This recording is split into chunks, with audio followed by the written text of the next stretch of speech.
Hey everyone, so this is the beginning of human history, and I want to make a disclaimer on this video. I'll be talking about human history, but I also thought it'd be really fascinating to kind of delve into the belief systems and the religions of the time as well, and also modern religion, or what will eventually become a modern religion. I just wanted to clarify that the religious beliefs of the various cultures and the stories is separate from the actual history part of this video, but rather to give a deeper understanding of the cultural context. So we start off at 40,000 BC. Homo sapiens, largely replacing Neanderthals, traversed and hunted for food and gathered. Earliest known structures was made from readily available materials such as branches, rocks, animal hides, mud and leaves and brush, as well as animal bones to protect themselves from the elements. During this time, the Earth was much colder than today and drier. Large ice sheets and glaciers covered most of the northern hemisphere, and it was called the Ice Age. Many early humans inhabited caves as temporary shelters and protection against a very harsh climate and predators. Evidence shows that Homo sapiens learned how to make fire and used it to keep warm and cook meat, and also have light during the night. Early humans used burnt wood mixed with animal fat to create a paint mixture and create images on cave walls. The climate was harsh, with snow, glaciers, and snowstorms, along with many predators, making survival very, very difficult. Many early humans perished by the unforgiving environment. Evidence suggests early humans used clubs or large branches of wood to fight or hunt or ward off predators. People would hunt as well as gather herbs such as and plants and fruits, mostly berries, until food was depleted and would have to travel to a new location. Humans began to migrate in small settlements throughout the continents. Evidence shows that many humans fought other tribes, most likely for territory and resources such as food. Over time, nomadic humans settled in small groups and tribes, eventually using animal bones for weapons and tools. There was many predators humans faced, such as saber-toothed cats, cave lions, dire wolves, and mammoths. Humans used bone and branches to make spears or knives for hunting and piercing animal skin, also using animal hide as clothing. By 30,000 BC, the Ice Age was still going with cold, frigid temperatures, snowstorms, and glaciers, as well as dust storms. Many nomadic humans died as well as tribes. Survival outside of the tribe was minimal. People would either die of hunger or thirst or freeze to death or killed by predators if they were to leave the tribe. Communication of early humans primarily was through gestures, vocal sounds, and cave paintings, allowing them to some extent communicate, using nonverbal cues and rudimentary visual symbols. Language has not yet developed. Early humans hunted mammoths. The danger was worth the food, bones and hide. Early humans learned to recognize patterns in mammoth herds and creating wooden pikes that was planted into the ground and waited for a mammoth to charge and impaled themselves. Evidence suggests early humans used flax fibers to make twine and rope, used to fasten spear tips with bone. They also made ropes from reeds as well as bark. Humans built their homes from wood, branches, bark, rope, and animal hides and bones. Humans smashed rocks against each other to sharpen them and fasten them to branches, creating spears as well. Using rope, branches, and sharpened rock, they also made other stone tools, such as sharp rocks to cut meat, a club with a rock attached for a hammer, and a stone axe. This has started the Stone Age. During the Stone Age at 25,000 BC, the Ice Age was at its peak. Glaciers covering large parts of the earth, with frigid temps, and frequent snowstorms. Some humans traveled to the early Americas by the Bering Strait. When the oceans was frozen, much of the ocean receded, creating a land bridge in which nomads crossed to the Americas. More tribes developed and spread out more, even some areas having semi-permanent settlements. Settlements had huts with fires lit for cooking and warmth from the outside. At 20,000 BC, living at the peak of the Ice Age as well, it was harsh. With extreme cold temperatures, many humans and other animals died off, making food and resources scarce. Nomadic hunters hunted and gathered, and had many tribes having to move to where the food is. At this point in time, tribes are in every continent except for Antarctica. Humans had adapted to Earth's harsh, frozen climate. Here's a map of the paths that several tribes and humans took over those thousands of years during the Ice Age. At 15,000 BC, the Earth began to warm. The glaciers melted, although still cold and freezing. However, in some areas, it led to more vegetation and animal population increased.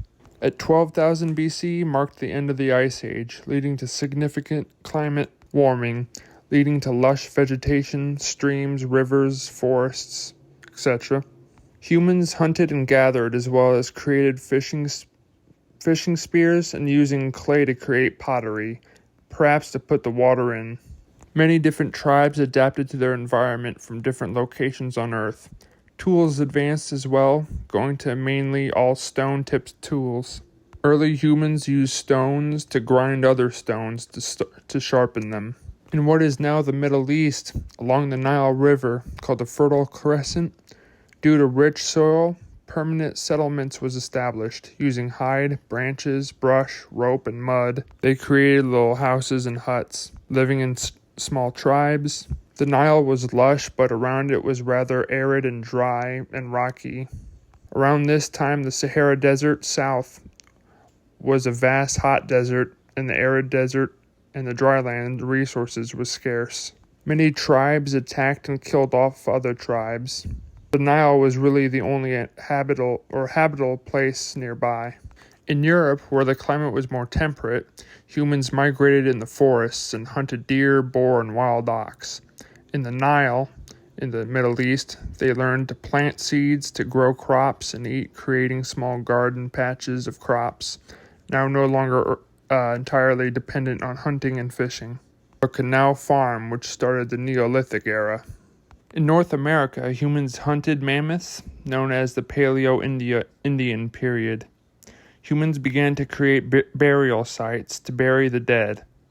In 10,000 BC, humans was living as primarily hunters and gatherers still, in small tribes all over the world, and along the Fertile Crescent. The Fertile Crescent had small agriculture, allowing for small permanent settlements. This is in the Middle Eastern region of the Earth. Mammoths and saber-toothed cats were on the brink of extinction in what is today Europe. The climate was temperate as glaciers melted, where people hunted mostly deer, goats, as well as fishing with fishing spears. Stone and bone tools reduced in size. Certain beliefs formed as they would make wooden animal carvings and worship, or had spiritual significance. Also, tribes would have shamans, usually wearing grass, seashells, bones, and twigs. Humans in Europe domesticated dogs, used for hunting and protection. They also gathered goats and sheep and bred them for food, supplying them hides and bones for tools. Animal husbandry allowed for more permanent settlements. In 9000 BC, animal husbandry in the Middle East herded sheep. They also had some agriculture and crops, allowing for permanent settlements. Early settlements was places such as Levant. I'm going to butcher these names, I apologize. Gob, Ekli, Tepe, being large stones stacked on each other in a T formation, believed to be a ritual site.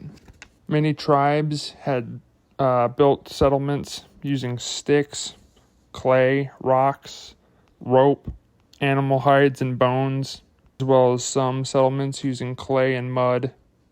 Also, some settlements used clay and mud to shape them into bricks and dried them in the sun, which was one of the first stoneworking technologies.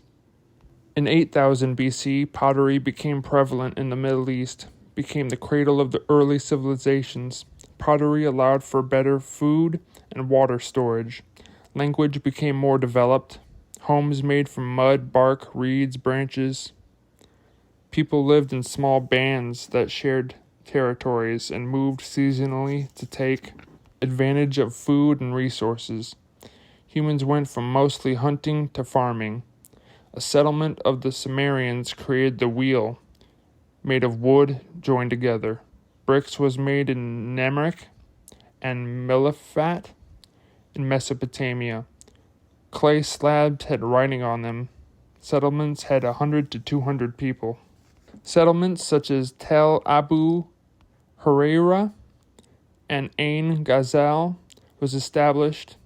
Spiritual beliefs was belief in ancestors, spirits inhabiting plants, rocks, animals, etc., as well as ancestor spirits and the belief of worship of animals, as well as sacred places. In 7000 BC, population stabilized and began to grow.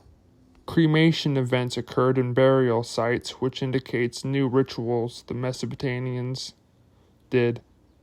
Mesopotamia cut down trees using stone tools, as well as making bricks from clay slabs, heating up in the sun. The woodworking and stoneworking had developed more, but most of the settlements and tribes were still using branches and wool, cloth, and readily available materials for their homes, as well as small farms along the banks of the Nile River. In Mesopotamia, the Euphrates River. The Mesopotamians made a calendar based on the moon. Loom was created to weave cloth from wool, and cloth was hung from the doorways of shelters.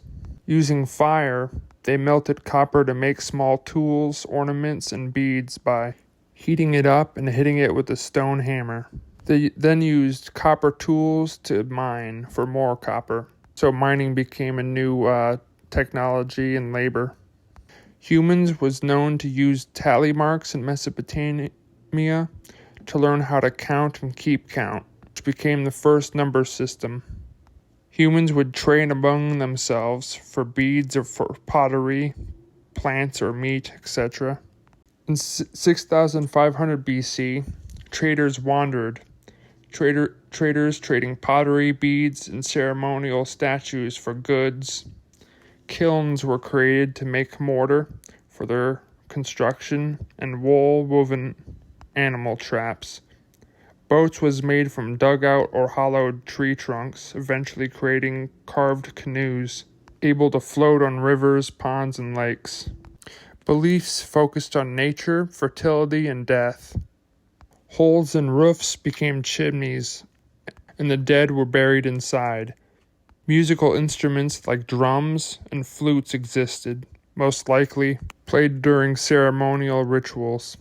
Language became more complex, and copper began to slowly replace stone tools. In 6000 BC, stone made of clay bricks made walls in many settlements. While many areas in the Middle East had agriculture, most settlements still relied on hunting and gathering. Humans began using fires to smelt more copper. Lands became drier in Egypt. The pastoral lands became too dried up for farming, forming a larger Sahara Desert. Farming communities began to expand in Mesopotamia. Uruk, a city-state or settlement in Mesopotamia, had around 60,000 people. Ceremonial rituals included burial mounds where they were used for burials for later ritual sacrifice. Broken skulls were deposited in heaps in the center of villages. Underground chambered tombs had bodies that was placed in individual chambers, offering to spirits such as meat, pottery, animal skulls, and was placed inside of the tombs. 5,500 BC, small tribes in the Nile Valley developed into agricultural communities. People farmed land using irrigation. Tribes spread to northern Africa and Morocco. The settlements of the Nile will become what is known as Egypt. Trade relations developed between Upper and Lower Egypt. The Sinai Peninsula and Nubia tribes along the Nile became permanent settlements, and the beginning of the Copper Age began, using copper for beads as well as gold and silver that was smelted in a furnace. In 5000 BC, the Sumerians built villages and settlements and used irrigation to farm larger areas. The potter's wheel was invented in Meghar, Pakistan. Cotton thread was used to connect copper beads. Woodworking and stoneworking developed in Mesopotamia. In Mesopotamia, they created mathematics and numbers in the form of glyphs. They used them to count sheep, crops, and exchanged goods. Writing improved as well as language. Smelting copper was common, also using copper for tools and weapons. By this time, the dead was buried in cemeteries. Grape orchards and wineries was made, as well as temples from mud, clay, and brick and stone. The Mesopotamians worshipped many gods, including Ea, Anu, and Enlil, and developed theology. Ea is the god of water, wisdom, and creation and magic. Anu was the god of the sky, who believed to have authority, creating the universe. And Enlil is a god associated with air, fire, and earth, and storms, creating humans and deciding their fate. Currency was developed in Mesopotamia, using silver, called shekels, as a standard measurement of trade. In Mesopotamia, large sledges was used to move larger stones. To ease movement, the sledges would slide on logs placed on the ground. Men would pull the sledges with ropes, thus moving larger pieces of stone. Sailing was invented in Egypt, using papyrus reeds as the sail to sail the Nile River. City-states was created. Other villages expanded, such as Uruk, Eridu, Sippar, and Shuruppak, all settlements that became the Sumerians or Sumer. The Sumerians had a king who spoke in behalf of a god. Mesopotamia had city-states, each with its own ruler or king, each with its own rules and customs, creating a form of early law. The kings were representatives of God, believed to be descendants of gods. The high priest was in charge of the temple, as well as civic affairs. Sumer was the most powerful city-state of Mesopotamian Empire, and built a large temple called ziggurats, as well as having copper weapons. Archery was invented, along with the bow and arrow, which significantly improved hunting as well as warfare. Egypt built many tombs and ceremonial sites. In 4500 BC, winemaking became common. More people settled in Mesopotamia, improved cattle raising, wood and stoneworking, carpentry, pottery, weaving, and farming, as well as fishing, and built irrigation from rivers to the fields, as well as cotton becoming the new fabric. In Egypt, the climate dried out and more people moved to the Nile River Valley. People lived closer together, organized society and specialized tasks, and formed small, simple government with traditions and customs. The beliefs of the early Egyptians believed in Re, the god of the sun, depicted with the head of a hawk, Osiris, god of the underworld and death, and Isis, or Osiris, sister who resurrected Osiris, who is the goddess of life and fertility, as well as healing and wisdom, known as the mother and protector. There is the god Set, the god of chaos, storms, and disorder, as well as war, shown to have a dog head. And then there's Horus, son of Osiris, the god of the sky, king of the gods, associated with kingship, protection, and order. Horus avenged Osiris's murder by battling Set, who then damaged his eye, in which Thoth, another god, magically restored, creating the Eye of Horus. The sun god Ra and the deity Kek, the female counterpart of darkness, are other gods as well. There's also Nut or Nut, I don't know which is the goddess of the night and moon and stars. Ra was reborn every morning, which explained the day and night cycle. In 4000 BC, horses had been domesticated and horseback riding was adopted. Writing developed as well as pottery.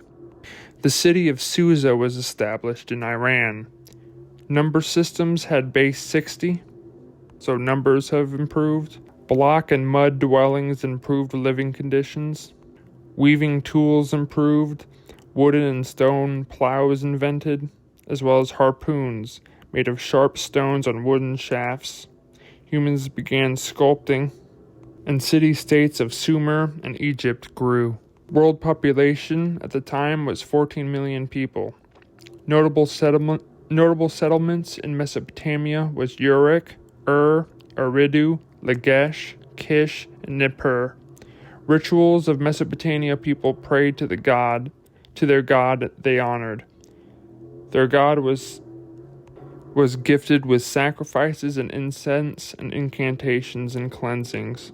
They performed ritualistic cleansing rituals with water. They believed human spirit was made of two parts, a mortal spirit or ghost and a dream spirit. They had rituals to transition from impure to pure. These events took place in the temples. They also believed in evil spirits such as Lamashtu, who fell from the heavens for eating humans, Pazuzu, the demon king, Galu, who are great demons. Rituals were used to ward off evil spirits and misfortune. Kings, rulers of city-states, used human labor to bring the empire's resources. Currency was commonly used in cities, but trading was still abundant outside of the empire's walls. Stone walls began to erect in cities. The king would take a certain amount of goods from civilians to help maintain the empire for agricultural, building, food, along with other resources as a form of tax. Wheat was grown and crushed into flour and used to make bread in bakeries. Mesopotamia established a trade route from Mesopotamia to Africa along the Jordan River, transporting goods such as spices and incense from Arabian tribes. Fresh skins from animals was dried in the sun, pounded with animal fats and brains, and preserved by smoking and salting, creating leather, used for shoes, shelters, and clothing, as well as wrapped around tools for weapon handles. The Akkadians are a Semitic people who lived in Mesopotamia with different culture, just like the Sumerians of Sumer. And the Assyrians all lived in the city-states in Mesopotamia. In Egypt, a kingship developed, unifying Upper and Lower Egypt. Gaza and Egypt started to grow into an empire due to the fertile soil of the Nile, where agriculture flourished. Settlements established on Crete, in what is today Greece. In Egypt, many farmed and settled in the Nile Valley. Boats in Mesopotamia and Egypt created more advanced boats, which was a papyrus boat, a clay vessel with oars dug out of canvas, and boats made of oak planks. 7 wedges and twigs used to sail rivers to other settlements for trade. Shields was made from wood. Militaries consisted of light infantry, which had daggers, axes, and throwing spears, as well as bows, all made of copper. There was also cavalry at the time, and tin was also discovered. In 3000 BC, Stonehenge was constructed, a circle of large stones in England, believed to be a ritual site. Bronze was discovered and used for tools and weapons, starting the Bronze Age. In Egypt and Mesopotamia. Mesopotamia was under control by the Sumerians. Sumerians had significant cultural exchange with the Akkadians. The Sumerians was known for their temples decorated with gods and kings. City-state of Sumer were surrounded by walls, with villages on the outside. Small-scale conflicts between city-states and with armies, made up of citizen militia mobilized by the king when needed. Armed with bronze weapons like spears, axes, and bows, and often fighting over access to water and land. City-states of Lagash and Umma battled. They learned how to harden leather with fire for armor, and leather shields, wooden shields with leather over top of it. Upper and Lower Egypt unified, leading to the rise of pharaohs. The man Narmer, also known as Menes, was the one who unified Egypt, and is debated to be the Egypt's first pharaoh. Dyes have been used for coloring clothing, used from berries, barks, and minerals. Early horse domestication and riding occurred. Many battles took place between city-states of Mesopotamia and Egypt. Bronzesmiths used clay molds to pour hot metal into a crucible over a strong fire. The wheel was crucial, allowing to transport heavy materials. Riding in Mesopotamia and Egypt advanced. Larger armies developed, using bronze, hardened leather shields, spears, and bows. Many battles took place between Mesopotamia and Egypt, creating armies. 2500 BC. Uruk, Lagash, Kish, and Larsa, sorry about that, was the most developed settlements of the Sumerians, Sumer being the city-state of Mesopotamia. Boats from carved woods with sails allowed for sailing rivers and lakes, effective for trade and allowed for more exploration. Kish battled Uruk, as well as conflicts between Kish and Elam. Now here's a definition of a dynasty. A dynasty is a sequence of rulers from the same family, usually within a monarchical system. The pharaoh is the intermediate between men and the gods, and has rule, also believed to be the gods in human form, and had total power, believed to be the embodiment of Horus. And within government, a monarchy is a system of government which a single person, a king or a queen, holds supreme power, often inherited, being passed down from within the family. In Mesopotamia and Sumer, they built giant temples made of brick and stone, called ziggurats, where worship and the high priests lived. During this time was the construction of the Great Pyramids. The pyramids was built as tombs for pharaohs and their families. Pharaohs being considered being divine, believed in transitioning into the afterlife. The afterlife is known as the Duat, a realm of the underworld where the dead would journey. They believed in the Ka, or the life force, which left the body at death and can return to the mummified body, and the Ba, the soul, which was often depicted as a human-headed bird. The deceased spirit had to navigate a dangerous journey through the Duat, facing trials and judgments by the gods before reaching the afterlife. Crucial part of the journey is the weighing of the heart against a feather. This feather was called the feather of Mat, which meant truth and justice, in the Hall of Two Truths, presided by Osiris, the god of the afterlife. The Book of the Dead provides spells and instructions to help the dead navigate the afterlife and face judgment.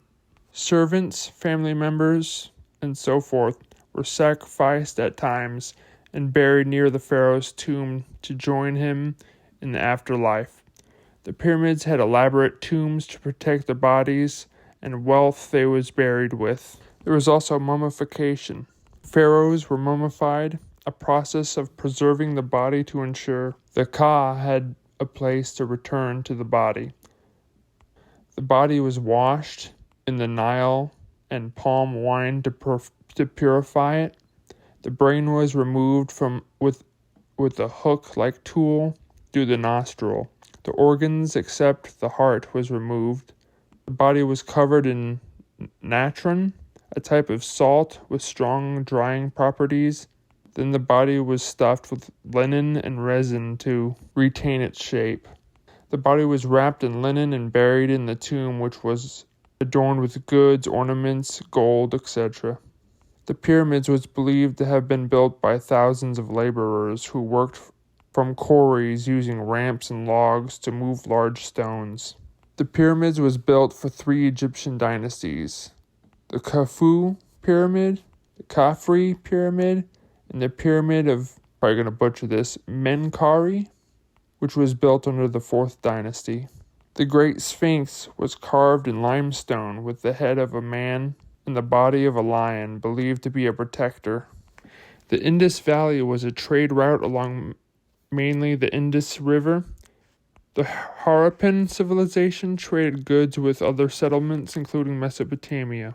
In Sumer, the Sumerian belief system believed that the world was flat and believed the water was the origin of the universe. Magic and mysticism was practiced for healing and performed rituals to ward off evil spirits. Mesopotamian gods: Enu is the sky god, Enki, god of water, oceans, and protector of humans, Ninhursag, goddess of earth and fertility, Utu, the god of the sun and justice, and Nana, or Sin, is the moon god. Ishtar was the goddess of love and peace and war.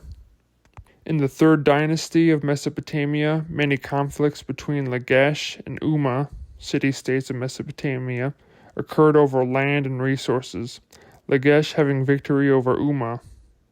There was also revolts that led to wars in Mesopotamia. War broke out between Sumer, the Sumerians, against Elam, the king of Kish, led the Sumerians to victory. 2400 BC. In Egypt, it was the Old Kingdom period. During the 5th dynasty, the region of Canaan encompassed the coastal Near East, stretching from Sinai near Egypt to Syria. Canaan became a settlement with harsh, arid temps using clay, mud, wood, branches for structures. In southern Mesopotamia, the city-state of Assur, under the Akkadians, also included Kish, Ur, and other settlements, Assur eventually becoming Assyria. In 2300 BC, horseback was increasingly used for riding and transportation. Farming and sailing improved. Hooks and nets was used for fishing. The epic of Sargon of Akkad was a ruler of Mesopotamia and one of the earliest empires. Sargon is known almost entirely from legends and tales. According to folklore, Sargon had humble origins, having found him as a baby floating in a basket in a river, and was brought up. His mother was a priestess in town, therefore without help of influential relations he attained the pass of cupbearer of the city of Kish in northern Sumer. He rose to power when he defeated Lagal Sagassi of Uruk, which is central Sumer. Lagal Sagassi united city-states of Sumer when Sargon defeated him. He became the ruler of the southern Mesopotamia by winning many battles. Sargon defeated cities along the middle Euphrates to northern Syria and the silver-rich mountains of Anatolia. He also conquered Susa, the capital city of the Elamites, in the Zagros Mountains of Iran. As a result of Sargon's military prowess and ability to organize, as well as his legacy of the Sumerian states that had been inherited by conquest and previously existing trade of the old Sumerian city-states, trade flourished from the Indus Valley, the coast of Oman, islands on the Persian Gulf, cedars of Lebanon, and metal-rich mountains of silver, Taurus Mountains, Crete, and perhaps Greece. During Sargon's rule, Akkadian became adopted to the script that had previously been used in Sumerian language. People believed Sargon was guided by the goddess Ishtar. It was rumored in his later years troubles and rebellions happened. In Egypt, it was the 6th dynasty, marked the reign of Pepi I, and these names are so hard to... Marenri, Nemti the First. During this period, the pharaoh began to weaken for favor of powerful monarchs, regional governors. These nomarchs no longer belonged to the royal family, and their positions became hereditary, leading to local dynasties largely independent from the central authority of the pharaoh. Pepi II's reign, which was long, is often cited as the contributing factor to the subsequent breakdown of the central government and the decline of the Old Kingdom. The Old Kingdom came to the end as the governors of the provinces became autonomous, leading to a period of political instability. Sargon of Akkad died in battle, and the kingdom was passed to his children. A war between Mari and Ebla took place, lasting 100 years. In 2200 BC, the Akkadian Empire began to collapse, likely due to several factors, including severe drought, dust storms, internal strife, leading to agricultural failure and social disruption. A severe drought, possibly exacerbated by dust storms, severely impacted agriculture and the empire's ability to sustain its population. The empire's authority was weakening, leading to internal conflicts and the rise of independent city-states. The Gutians, a group of the Zagros Mountains, a group of people in the Zagros Mountains invaded also, contributing to the Akkadian Empire fall. The severe drought lasted around 300 years. The trade of the Indus Valley thus declined. Both Egypt and Mesopotamia contributed to the decline of the Indus Valley civilization. Drought and famine plagued Egypt, causing a period of chaos. Egypt fragmented into several rival principalities, and the Old Kingdom collapsed into something resembling a police state, using military to keep control. Local leaders, free from Pharaoh's control, established their own dynasty and competed for power. Eventually, the Theban forces under, here's another name, Nebuchadnezzar Mentuhotep II, defeated the Heracleopolitan rulers, reuniting Upper and Middle Egypt and inaugurating the Middle Kingdom. In these times, technologies such as the calendar was used to predict the Nile's yearly flood, crucial for agriculture, which when it stopped doing caused the drought. Writing developed using papyrus. Boats with oars developed. Eventually, ships with many men using oars was created for trade and transport. 2100 BC, sculpting became an art form and further developed. The city of attempted to establish a dynasty. Glassmaking was discovered in Mesopotamia and Egypt, most likely a byproduct of metalworking. They made glass beads and ornaments. The city-state of Lagash was established. Law and order was developed when the Code of Ur-Nammu was created, one of the oldest known legal codes and laws written, which was in ancient Sumerian. Roads were used, using stones and wood, leading to a stone mine in Egypt, called the Lake Quarry Road.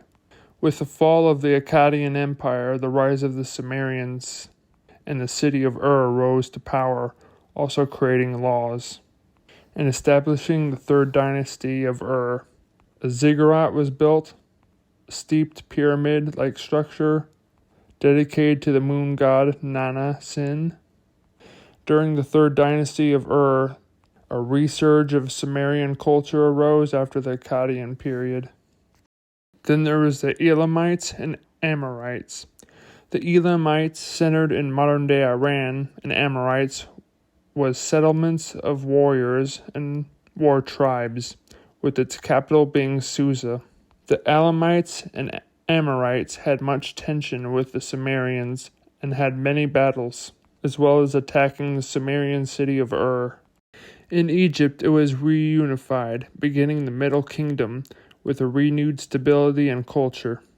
In 2000 BC, farmers and herders traveled south from Ethiopia to Kenya.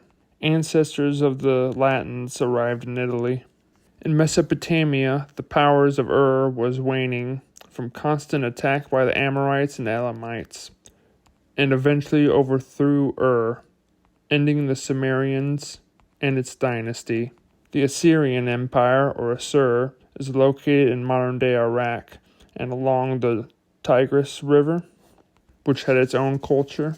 In Egypt, pharaohs remained in power with increased trade. Egypt's economy grew and flourished. Art and culture flourished with statues, jewels, and other artistic objects. Egypt's military grew in strength as well. Pharaoh Senusret III expanded by military into Nubia, expanding Egypt's boundaries. The Egyptian Empire worshipped the many gods and goddesses. Ancient Egyptian upper class, such as priests, nobles, and pharaohs, used cosmetics for beauty and practical reasons, using pigments like malachite and kohl. Kohl being a dark powder/mineral for eyeshadow. Also used burnt almonds, oxidized copper, and ochre for eyeliner and shadow. Malachite used for green eyeshadow. Ochre, a reddish-brown for the lips, was also used, as well as face makeup, which had spiritual significance, using symbols associated with rejuvenation and protection, as well as it being a form of hygiene. The hot climate and religious beliefs made cleanliness a priority for the nobles, priests, and pharaohs, and bathing would be a daily ritual. They used volcanic basins filled with water, which they heated by placing red-hot stones inside, often bathing 4 times a day. They scented the bathing water with oils and alcohols from flowers like honeysuckle and jasmine, as well as using body ointments.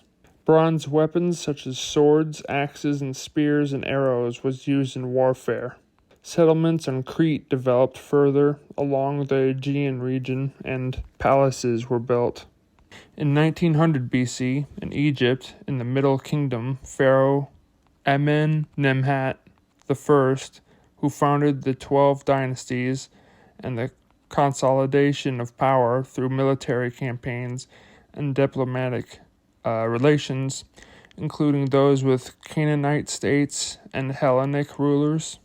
There was advancements in construction, tools, and writing, as well as mathematics and astronomy. Study the stars, believing they are mystic. The Amorites, a Semitic people who conquered Ur, had expanded.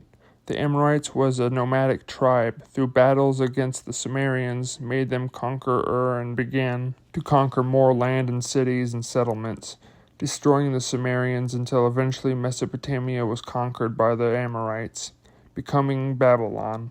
The Amorites established the first Babylonian dynasty. Babylon became the most important city in Mesopotamia. Babylon expanded upon the cultural heritage of the Sumerians and Akkadians who had previously dominated the region. Taking over Mesopotamia allowed Babylon to have vast trade, including Levant and Canaan. Ashur, the capital of Assyria, was founded. The Babylonians developed a creation story, the Enuma Elish, which justified Marduk's rule over gods and men. Marduk, and reflected the political supremacy of Babylon in Mesopotamia. A main temple was built in every Babylonian city. Hammurabi, a king of Babylon, is known for codifying laws known as the Code of Hammurabi, and for elevating Marduk to a position of supreme power. The sun played a role in the royal power of Babylonia, with Shemesh, the god of the sun, justice, and divination, being mentioned in the Code of Hammurabi. The Code of Hammurabi laid out the nature of relationship between the Hammurabi, the gods, and the people who he ruled over. The Mesopotamians and Babylon had rituals of prayer, hymns, sacrifices, and incense, offerings to the gods, with priests residing over them. Fire was used in rituals for purification and atonement. Animals were sacrificed to the gods, with certain parts of the animals burned and blood poured out on the altar. The Babylonians worshipped many gods, including Marduk, Ishtar, and Shemesh, each representing different aspects of nature and the cosmos. the sun, the sky, fire, oceans, earth, fertility, justice, and judgment, etc. 1800 BC. In Egypt, the 12 dynasties was becoming to an end. The Hyksos was beginning to settle in the Nile Delta, marking a period of decline and instability, leading to the second intermittent period. Hyksos, a group of people from Western Asia, started settling in the Nile Delta, eventually leading to their control of much of Lower Egypt. Hyksos means rulers of foreign lands, and also known for having military prowess. In these times, Egypt had chariots. Hyksos was immigrants of Palestine. The 13th dynasty emerged as the 12 weakened, but also a period of instability and decline within the Hyksos, eventually taking control with much disunity and foreign rule, being the first foreign ruling dynasty in Egypt.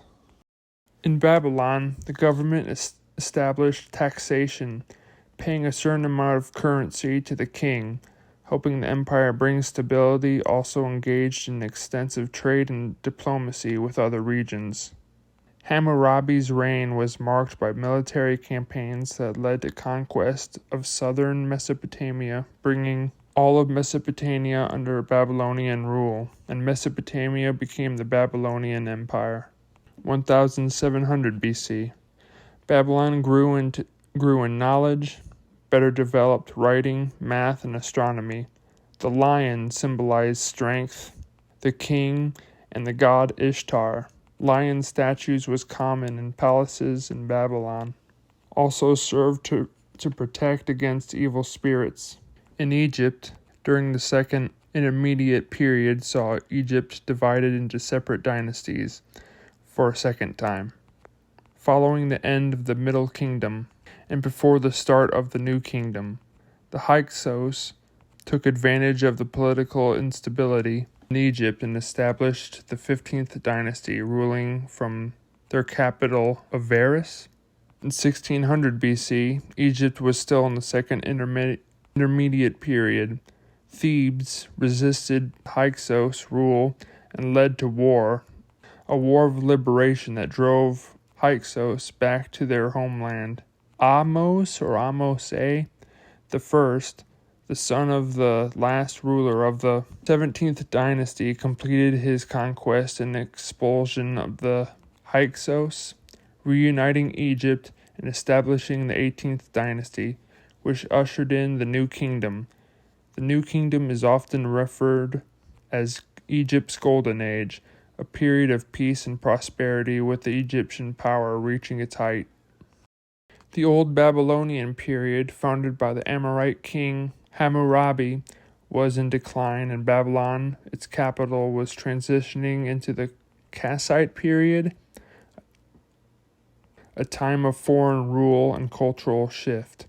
The Kassites, a group of people from the Zagros Mountains, took over Babylon and ruled for centuries. Despite foreign rule, Babylon remained an important cultural and religious center in the region, and the earlier Akkadian and Sumerian traditions continued to influence the area. Brickwork became more developed, as well as masonry. The Canaanites was a group of tribes and settlements inhabiting what is modern-day Israel, Palestine, Lebanon, and Syria. These tribes and settlements was in a dry, arid regions of the Middle East, some settlements having farms and herders. Religious beliefs and worship included El, Asherah, and Baal. The god Baal is the god of fertility, weather, and storms. Baal was also depicted as a bull. Worship of this deity involved various rituals, including offerings, and in some cases, human sacrifice. In 1500 BC, settlements in Canaan went to war against each other and against other tribes, such as the Hittites and Mitanni. Babylon was under the control of the Kassite dynasty, who seized power after the Hittites raided and the city became a place of scribal learning and religious tradition, with Marduk becoming the chief god, gaining prominence. The Assyrians grew in power, becoming a threat to the Kassite dynasty. In Egypt, the New Kingdom, the 18th dynasty, including pharaohs like Hatshepsut and Thutmose III, extending Egypt through Nubia and Levant, known for its military campaign and dominance. Thebes remained a significant territory of culture and religion. Glassmaking developed, used to make flasks to hold perfume. The first alphabetic language developed in Syria.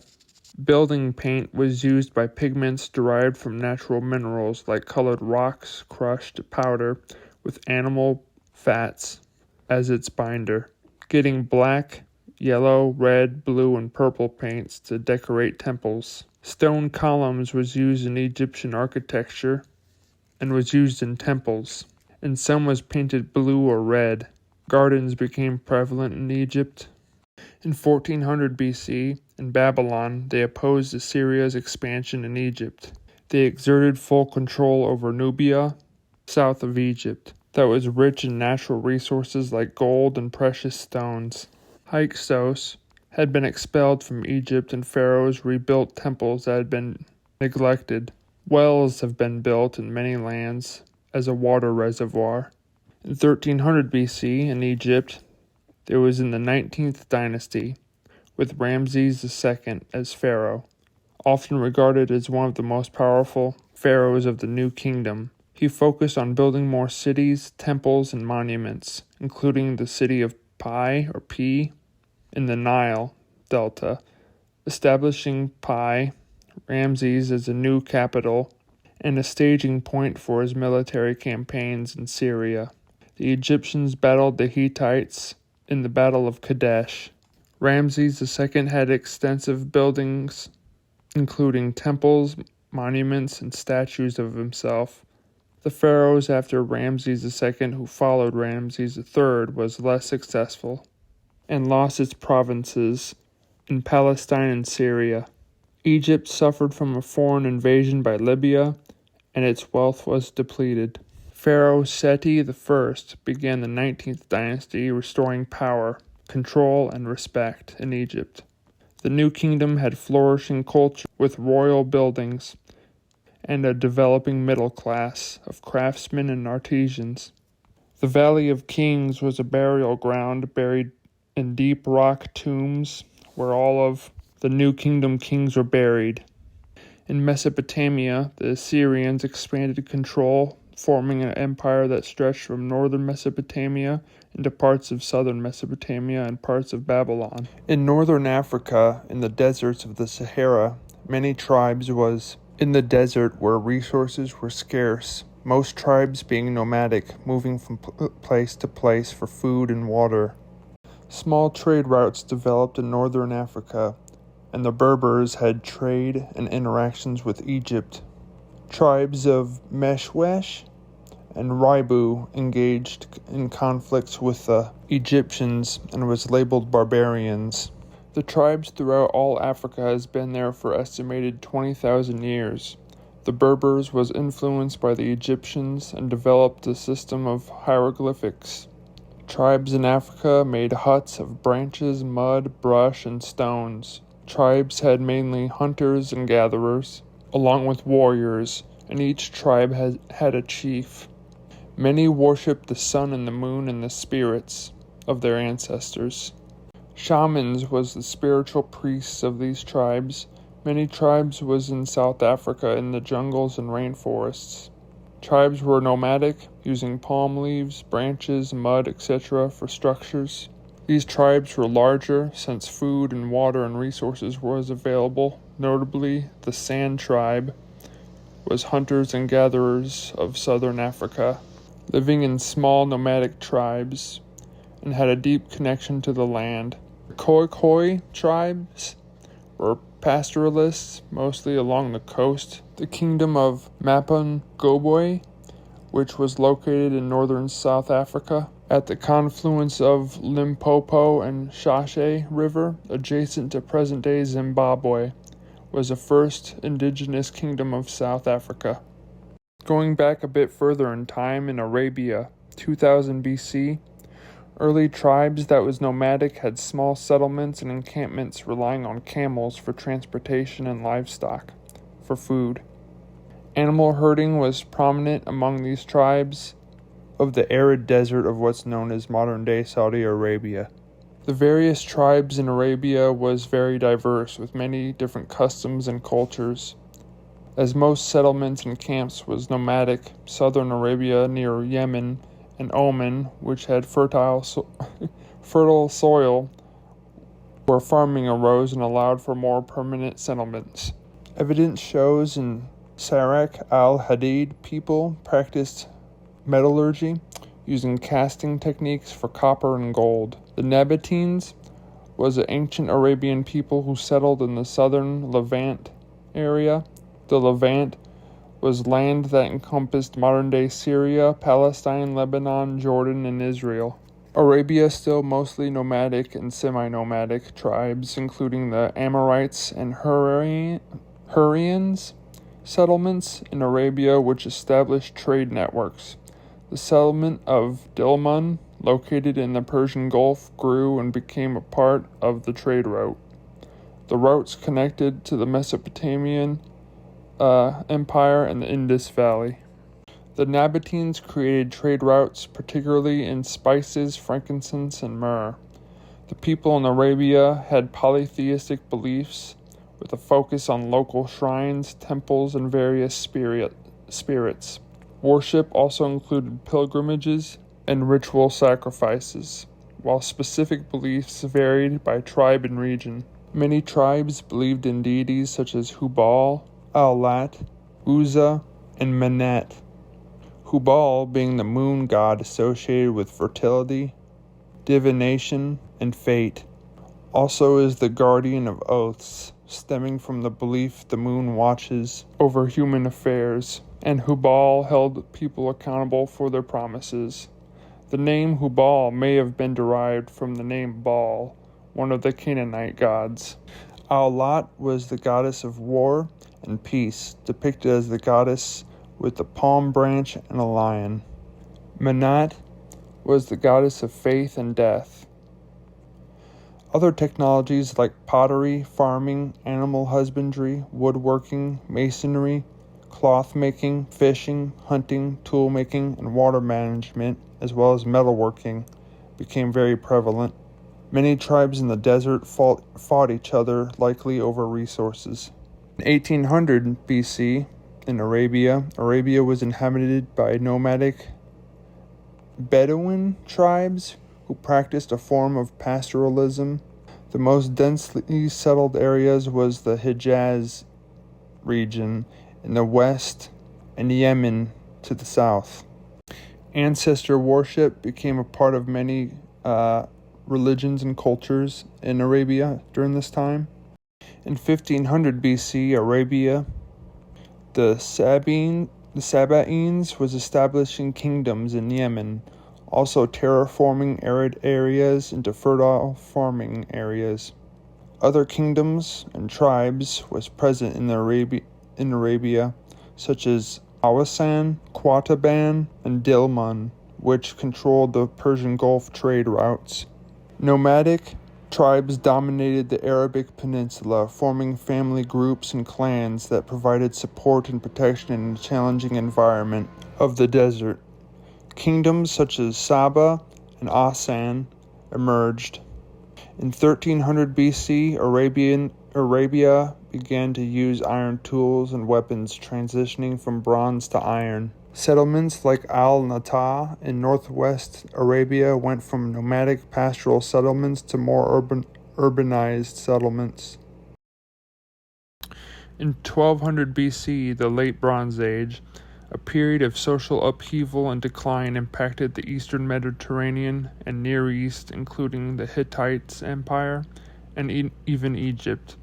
The collapse was due to several factors like internal strife, economic decline, and the movement of people. The destruction of key cities and the trade and cultural exchange led to a period of decline and instability. The period saw increased migration and conflicts in Egypt. A group of unidentified peoples known as the quote-unquote Sea People are hypothesized to have attacked Egypt. Egypt was experiencing internal unrest and cracks in unity, with the southern region of Egypt having a rebel king caused a lot of foreign invasion, which made Egypt lose provinces in Palestine and Syria by the Libyans. The death of Ramses III was followed by bickering among his heirs, further destabilizing Egypt. In Mesopotamia, the Hittites began to decline and its influence waned. The Kassites took control of Babylon and established a dynasty. Foreign invaders disrupted the trade routes, causing economic instability. The collapse led to many cultural and technological shifts with new materials. The Israelites was a Hebrew ethno-religious group merged in Canaan. Canaan consisted of small to medium settlements of mud, clay, and stone, primarily engaged in farming and herding. Judaism arose as a monotheistic belief. Within Judaism, they believe in one God, Yahweh, who created the cosmos in 7 days. The first day, God created light and separated it from darkness, calling the light day and the dark night. On the second day, God created the sky, or the firmament, separating the waters from above from the waters from below. On day 3, God created dry land and created the vegetation and trees. On day 4, God created the sun, the moon, and the stars. On day 5, God created the birds and the fish. On day 6, God created the land and the animals, and then created man from clay and named him Adam. And from Adam's rib he created a woman and named her Eve, giving them dominion over all creation, and was made in the image of God. And Adam and Eve lived among God in his presence in the paradise garden called Eden. On day 7, God rested, blessing and hallowing the 7th day, and called it the Sabbath. In the garden, God commanded not to eat from the fruit of the tree of knowledge of good and evil. God warned that doing so would result in death. The serpent in the garden, a symbol of temptation, convinced Eve to eat of the fruit, making them like God, knowing both good and evil. Both Adam and Eve ate of the forbidden fruit, disobeying God. As a result, Adam and Eve lost their innocence and God cast them out of the garden, and the world was introduced to suffering and death. The disobedience of God was called sin, or to quote-unquote fall short. Adam and Eve had to till the soil to find their food, and God made childbirth more painful. Their sin disconnecting themselves from God. Adam and Eve eventually had 2 children, Cain and Abel. Cain and Abel offered sacrifice up to God. Cain offered some fruits from the ground, but Abel offered the firstborn of his flock, and God took Abel's offering and not Cain's. Since Adam and Eve sinned by disobeying God, humans had a fallen nature, and Cain became jealous and killed his brother Abel. God cursed Cain, banishing him from the land, but marking him so others don't kill him. After many years, because of sin, the world was wicked and evil.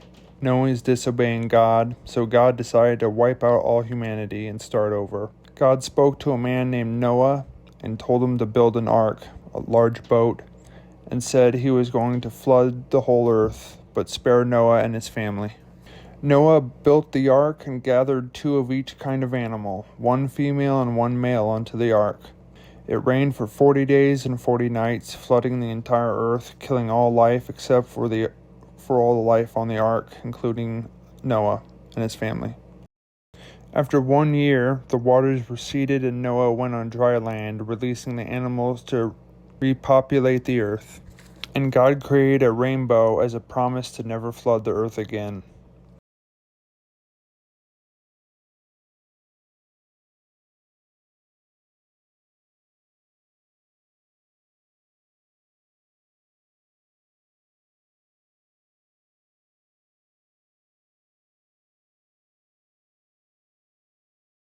After many, many generations, God calls on a man named Abraham and promises him a great nation and land. The world became wicked once more. Abraham was from Ur in Canaan. Abram lives his life in a tribe in servitude and faithful to God, believing in his promise. Abraham was married to Sarai or Sarah. God made a covenant with Abraham, saying he will have a child, and your descendants will rule a great nation. And Abram's name was changed to Abraham. Sin or immorality was believed to be judged, believing it corrupted or tarnished the soul. Sin was treated like a crime. The worse the sin, the worse the punishment. However, God allowed for animals to be sacrificed to put the punishment onto the animal, thus purifying the person doing the sacrifice to become pure again. God sends Abraham to the town of Sodom and Gomorrah, where an angel comes down and they walk the city, and the angel sees all the sexual immorality that was going on, which was considered sin by God. God warns Abraham that Sodom and Gomorrah will be destroyed. Abraham pleaded, but God ultimately decides to judge for the sexual sins. But God spares Abraham and Lot, which is Abraham's nephew, and his family. God sends down fire and brimstone from the sky on Sodom and Gomorrah. But Lot's wife disobeyed God and looked at the burning city, and she turned into a pillar of salt. As Abraham aged into an elderly man, he had faith in God's promise. Eventually, despite their age of both Abraham and Sarah, they had a child named Isaac. As Isaac was a boy, God told Abraham to sacrifice Isaac to test his faith, and Abraham did so. But God stopped him. Abraham had another son, Ishmael, with Hagar, Sarah's maidservant, but the Abrahamic lineage was through Isaac. Isaac had two twin sons, Esau and Jacob. When Isaac was old and blind, he passed his blessings to his oldest son Esau, but was tricked, and Jacob received the blessing instead, creating conflict with the two brothers. According to Judaism and the Old Testament, Jacob is considered to be the ancestor of the Israelites, having 12 sons who each became a tribe of Israel. The tribes was Reuben, Simeon, Levi, Judah, Dan, Naphtali, Gad, Asher, Issachar, Zebulun, Joseph, and Benjamin. Each tribe received a territory in Canaan. Now it's the story of Joseph. Joseph was Jacob's favorite son and gave him a special cloak. Jacob had the ability to interpret dreams, and Joseph's brothers became jealous and sold Joseph into slavery to Egypt. Joseph had dreams of him being in leadership. As a slave, Joseph gained favor with an official of Egypt, and he was falsely accused and ended up in prison. He gained favor by the prison warden for interpreting dreams, later being brought to the Pharaoh. Joseph interpreted the dreams for the Pharaoh and predicted a year of abundance and a year of famine, so Egypt was prepared. Because of this, Joseph became the ruler of Egypt. During the famine, Joseph's brothers came to buy grain, not recognizing Joseph. After testing them, Joseph forgave his brothers and invited them to settle in Egypt, where they were provided land and resources. Now moving on to the story of Moses. The birth of Moses. The Pharaoh of Egypt decreed to kill all male Hebrew infants. Moses' mother hid her child in the papyrus basket and put it among the reeds along the Nile River. Then the Pharaoh's daughters went down to the Nile to bathe and found the child. The Pharaoh's slave went to retrieve the baby and was raised by the Pharaoh's daughter, naming the child Moses. When Moses was a man, he went out to where his own people were and watched them at their hard labor. The Hebrews were slaves in Egypt. Moses saw an Egyptian beating a Hebrew, and Moses killed the man and hid his body in the sand. One day 2 Hebrew men were fighting, and Moses said, "Why do you fight your fellow Hebrew?" And they said, "Who made you ruler and judge? Will you kill me like you did the Egyptian?" Moses was afraid that his murder became known. When Pharaoh heard of this, he tried to kill Moses, but Moses fled from Egypt and lived in Midian. Years passed as he lived in Midian as a humble shepherd, and had 7 daughters. During that long time, the Pharaoh died, and the Israelites groaned in their slavery, crying out to God. God heard the cries and remembered the promise of Abraham, Isaac, and Jacob.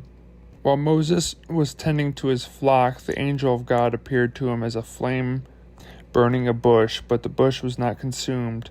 Moses was afraid, and God called on Moses to rescue the Hebrews from Egypt, and that he will be with him.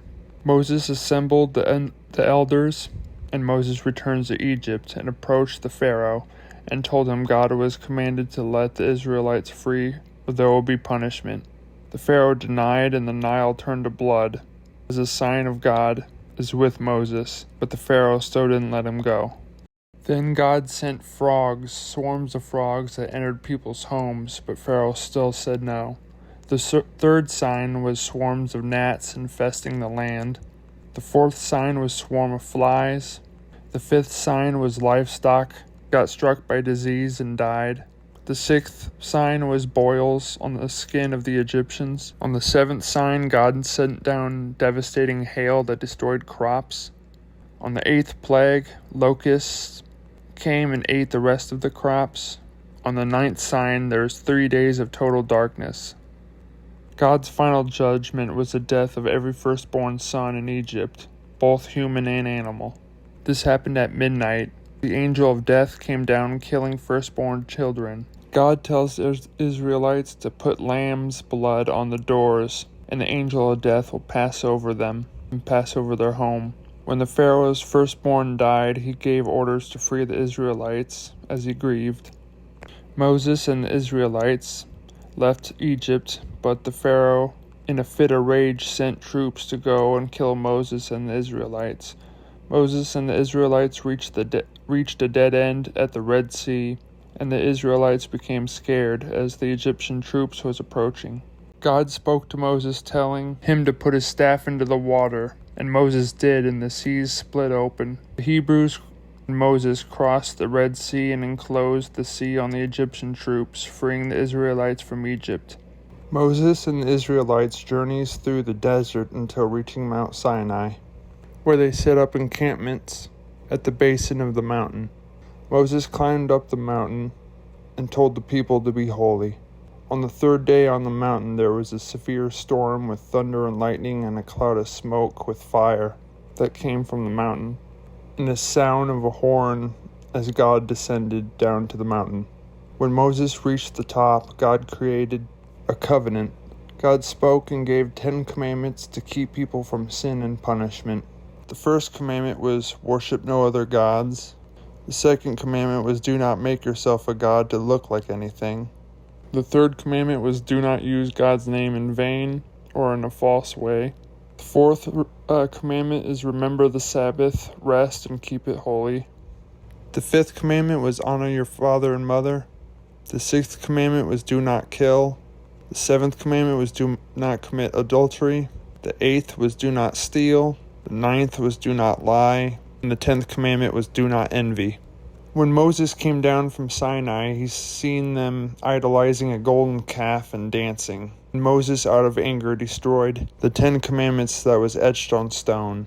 God became wrathful for worshiping an idol, but Moses begged God to spare them, and he did. Moses then returned up to the top of the mountain and retrieved the new tablets. Moses became the mediator between God and the Israelites. Moses and the Israelites wandered the harsh desert for 40 years as a test if they would still have faith in the promised land and to wear away himself and lean on God. They wandered until all the Israelites who lacked faith died off. While wandering the desert, the Israelites was attacked by the Amalekites. Joshua led them into battle. Moses raised his hand up and the Israelites prevailed, but when he lowered his arm, the Amalekites had the upper hand. The Israelites won, and God would be angry and wrathful at the Amalekites for generations to come. Moses orders troops to kill off many tribes, such as the Midianites, killing all men and women except for virgins. Moses creates many laws inspired by God, such as don't lay with a man as with a woman, certain animals are clean and others are impure and you should not eat, and punishment for these sins was either exile or death. There's also laws on how to do various sacrifices like burnt offerings, etc. Failure to obey these laws also resulted in death as a punishment. Many laws is written and many result in being stoned to death if broken. Also laws of how to treat slaves. Moses died before he was led to the promised land. Sacrifices such as burnt offerings and animal blood sacrifices atoned for impurity, as well as water rituals using water to purify the body and soul, allowing you to reunite with God. Once returned to Canaan, Joshua led the Israelites to conquer many tribes, killing soldiers, men and women, and children, as quote-unquote divine judge from God. Joshua marched along the walls of Jericho, and the walls fell, and the Israelites killed and destroyed the city. Each tribe of Israel had a leader or chief called a judge, all according to the Old Testament and Judaism. Monotheism is the belief and worship of one God, and polytheism is the belief and worship of many gods. Going back to ancient history, 1100 BC was the beginning of the Iron Age. The Canaanites had rich culture and history. In Canaan, most worshipped Baal and El, but the Israelites worshipped Yahweh. The Philistines, Phoenicians, and Israelites appeared in the region, and the Canaanite culture was gradually absorbed into those groups. The new kingdom of Egypt began to decline, with the power of Egypt fragmenting. The 12th dynasty began when Ramses XI died, marked by political instability with non-native rulers. The third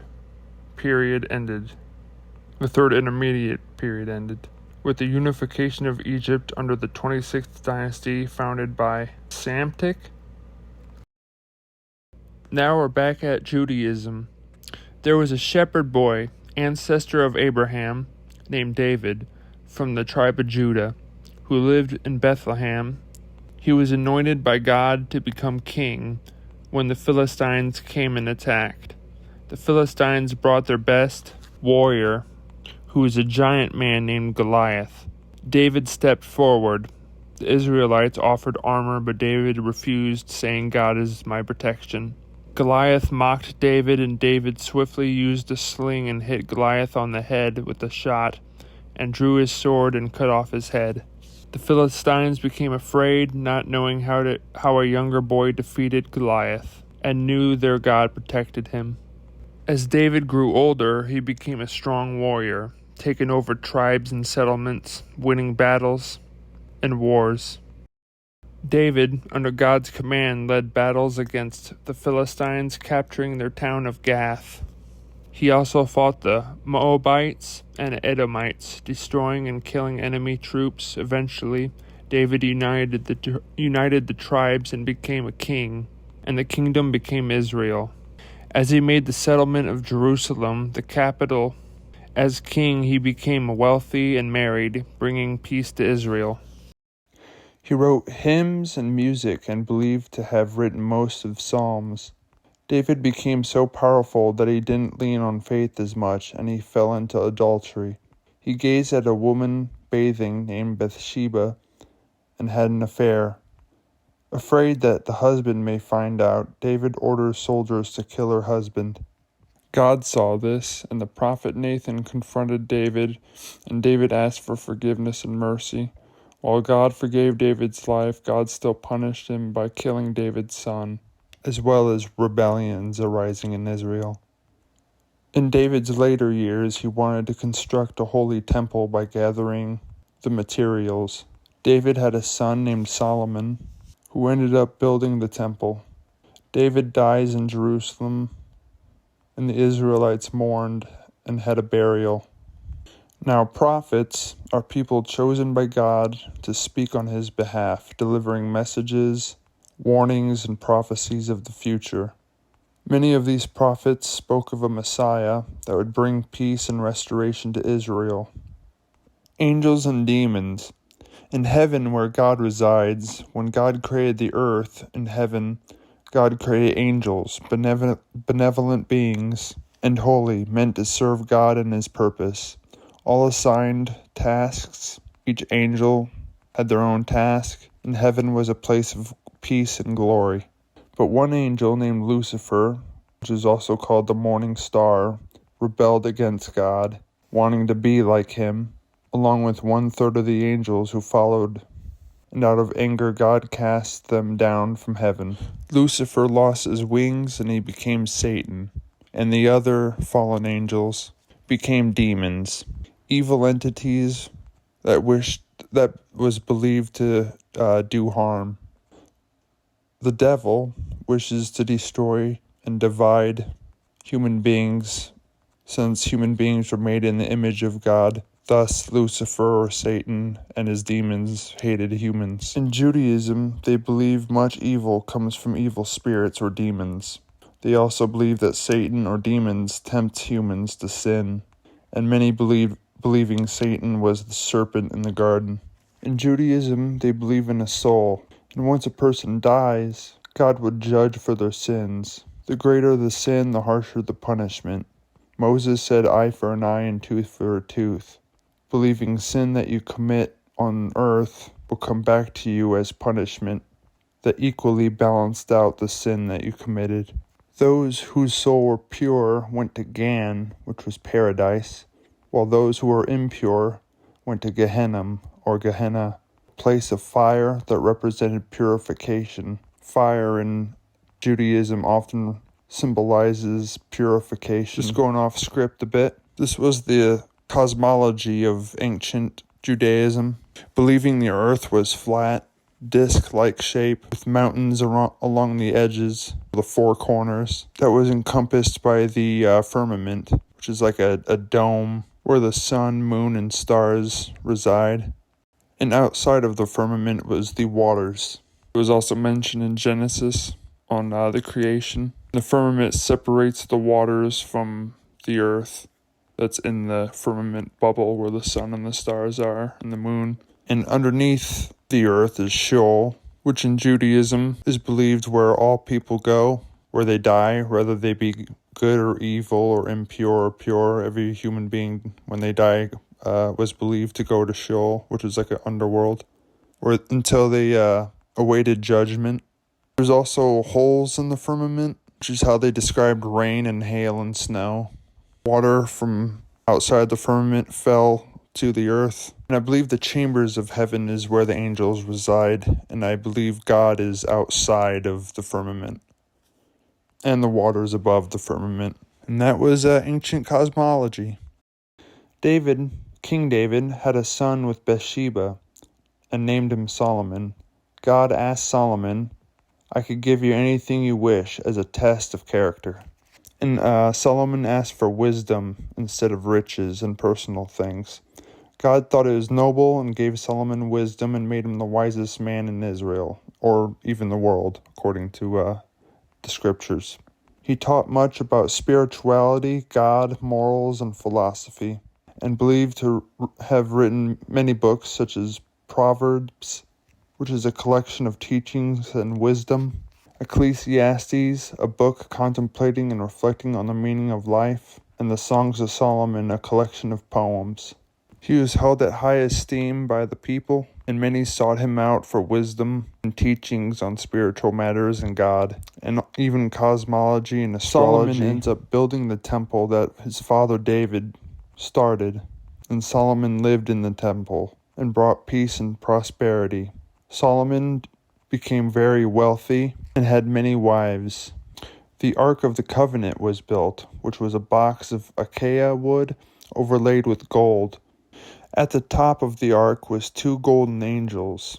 Inside the ark was a slab of the 10 Commandments and many other holy relics of the past.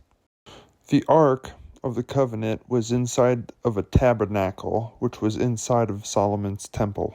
The tabernacle was a tent-like structure, and the Spirit of God himself dwelled in there. Only the Levites, which was a priest class, can move it. You can only move the Ark of the Covenant using 2 poles that slid through the side of the Ark. The Ark was considered holy and pure, that if anyone walked in the tabernacle, they would die because they are impure. Priests would have to sacrifice lambs in a specific way and let blood pour out at the altar, as well as burnt offerings, and then bathe in pools, often many times a day. This pool or bath was at the temple as well. Incense was burned, also believed in purity by fire and water. They also had food rituals where they could only eat certain foods that were considered pure or clean. The priests wore white robes with a breastplate with 12 precious gems representing the 12 tribes of Israel. The priests were mediators between man and God, since only the priests could come into the tabernacle in the presence of God and not die. If someone, such as one of the priests, were to do something that made them impure or sinful, they would have to do the ritual all over again, sacrificing an animal and bathing many times, often in hot water, for cleanliness, believing to clean the soul and body, accompanied by worship and prayer, and many other rituals before they're considered clean to enter the tabernacle in the presence of their God. When Solomon died, there was a rebellion, and Babylon invaded, led by Nebuchadnezzar, and burned Jerusalem and destroying the temple, enslaving the Jews. Isaiah was a prophet of God during the reigns of 4 Judean kings: Uzziah, Jotham, Ahaz, and Hezekiah. During this time, Israel began worshiping other gods and committing adultery, idolatry, and other sins. Isaiah, as God's messenger, said, "The idols and gods are made by men, and Yahweh is the true living God," asserting there is only one true God, and calls on Israel to turn from the sin of idolatry and repent, which means to turn away from sin, and trust in God, or punishment from God will come. It was a time of corruption between Israel and Judah. Isaiah warned Samaria of destruction for its drunkenness and pride. Isaiah warned Israel that the Temple of Solomon would be destroyed if they don't repent of their sin. Isaiah exposes hypocrisy in offering sacrifices to God while continuing to engage in wicked practices. Isaiah warns Israel God's judgment will fall upon those who do not repent. Isaiah says, "For the earth is the Lord's and everything on it. It will bring this land to ruin and destroy it. Then the people of the earth will be burned up, and those that are left will be scattered." Isaiah also says, "I will punish you for your sins and your ancestors' sins." God had left the temple due to the sins of Israel and idolatry. Isaiah warns the Israelites of impending downfall and exile, however, gives a message of hope. Isaiah prophesies the coming of a Messiah who will establish God's kingdom on earth and restore Israel, and bring peace and prosperity and salvation. Isaiah says the Messiah will be beaten and punished for our iniquities, and a man of sorrows. Isaiah also warns of God purifying fire to describe the judgment that will fall on those who are in sin, burning away the impure, preparing the way for restoration. Then came the prophet Elijah. Elijah proclaims a drought in Israel for the sins of idolatry and the worship of Baal. The drought came and lasted 3 years for the wickedness of Judah and King Moab and Jezebel. When the drought came, Elijah was instructed to hide by a brook where he was sustained by ravens, giving him food. Elijah eventually confronts Moab and the priests and prophets of Baal on Mount Carmel, where he tested them. Elijah and Baal prophets would build an altar and place animal sacrifices and call upon their gods to consume it with fire. 400 prophets of Baal set up the altar and praised Baal, asking to consume the sacrifice, and danced and worshipped, but fire did not consume it. Elijah poured out all of the all of what was left of the water on the altar, and Elijah prayed to Yahweh to show he was the true living God, and fire from heaven consumed it, as well as the water and the stones beneath it. And the witnesses proclaimed Yahweh the true living God, and the prophets of Baal was slaughtered. Using all of the water demonstrated Elijah's faith that God will provide. He prayed for rain, and a small cloud the size of a hand grew into a storm, and stormed and rained, bringing relief to the land of Israel. Elijah was once walking along with Elisha, when suddenly a chariot of fire appeared, and Elijah was carried up to heaven in a whirlwind. The third prophet was Jeremiah, who was called by God to be a prophet, and that God would be with him. Jeremiah was called to preach warnings to repent of their idolatry, to avoid punishment from God, as well as many other sins. He warned of the destruction of Jerusalem as consequence. But he was rejected. He prophesied Babylon would destroy Jerusalem and lead the people into exile. Jeremiah witnessed the siege and destruction of Jerusalem by the Babylonians. He mourned the suffering of his people, but also saw it as God's punishment and wrath. Jeremiah sent messages to the exiles in Babylon, urging them to settle in, build homes, and consider the long-term implications of exile. Jeremiah was known as the weeping prophet, and the Babylonians ended up destroying Solomon's temple. Ezekiel was a priest taken into exile by Babylon. God spoke to him and commissioned him as a prophet, instructing him to proclaim God's message to the exiled people. Ezekiel had visions such as heavenly thrones with a chariot, with 4 living creatures, each with 4 different faces, a human, a lion, ox, and an eagle. It also had 4 wings, and above the creature was God's glory as a radiant figure. He also seen the 4-winged creature and saw that it was an angel. He also saw an angel that had 4 wheels, or wheels of fire with eyes. He also had visions of dry bones coming to life. Ezekiel had many heavenly and terrifying visions, and God reveals that the glory will eventually and ultimately reside in the hearts of his people rather than solely in a temple. God promised to give his people a new heart and a new spirit, enabling them to obey his laws and live in a new covenant. Daniel lived in captivity along with his friends Shadrach, Meshach, and Abednego. I think I pronounced that right. Though they felt pressure to conform to Babylonian society and beliefs, they stood strong in their faith. God blessed Daniel with wisdom and dream interpretation. The Persian king Darius ordered Daniel to be thrown in the lion's den for not renouncing his faith, but miraculously the lions did not harm him, as God protected him. During the king's feast, writing appeared on the walls only Daniel could read, which foretold Babylon's downfall. Daniel had visions and prophecies of future events. There was also a story under King Nebuchadnezzar. Daniel refuses to renounce his faith, and they throw him and his friends in a large furnace, but the fires didn't consume him because God protected him. And when they opened up the furnace, there was another being in the furnace as well. It was believed to be the presence of God. Daniel has visions of the rise and fall of empires and the coming of the Messiah. Daniel talks about the resurrection of the dead and the righteous being rewarded, and the wicked will be punished by God's wrath. When Cyrus the Great conquered Babylon and Judah and Jerusalem, he allowed the Jews to return to Jerusalem. Job was a wealthy, righteous man, known for his piety with a large family. Satan calls to God, claiming he is only righteous because of your blessings and protection. God then allows Satan to cause suffering to Job, as long as he does not kill him. And Job falls ill with painful boils. He also loses all of his wealth and kills off all of Job's family. Despite all of the pain and loss, Job did not curse God. He expressed great sorrow and questioned God's actions, but maintains trust. His friend attempts to console him, offering explanation of suffering, blaming him for sin. God eventually intervenes, answering Job, showing God's immensity and mystery of the universe, showing that God knows beyond Job's limited knowledge.